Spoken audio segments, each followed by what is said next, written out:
ನನ್ನ ತಂಗಿ ಮಗನಿಗೆ ಆಕ್ಸಿಡೆಂಟ್ ಆಗಿರೋದ್ರಿಂದ ಈ ಮುಖ್ಯಮಂತ್ರಿಗಳು 5 ಲಕ್ಷ ಪರಿಹಾರ ಘೋಷಣೆ ಮಾಡಿಬಿಟ್ಟು ಮನೆ ಹತ್ರ ಇದ್ದುಬಿಟ್ರೆ ನನ್ನ ಈಗ ಮಗನ ತಂದು ಕೊಡೋಕ್ಕಾಗುತ್ತಾ?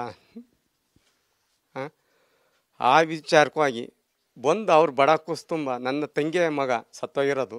ದಯವಿಟ್ಟು ನೀವು ಇವತ್ತೆಲ್ಲರೂ ಬಂದು ನೋಡ್ಕೊಂಡು ಹೋಗಿದ್ದಾರೆ. ದಯವಿಟ್ಟು ನಮ್ಮ ಕುಟುಂಬಕ್ಕೆ ಉಳಿಸಿ ಕಾಪಾಡಿ ಅಷ್ಟೇ ನಿಮ್ಗೆ ಹೇಳೋಂಥದ್ದು.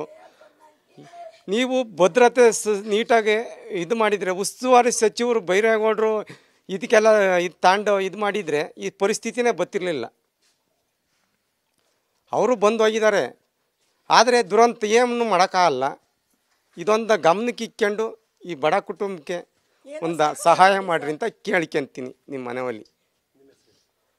ಚೆಲುವಾಚಾರು ಕೊಡಿಹಳ್ಳಿ.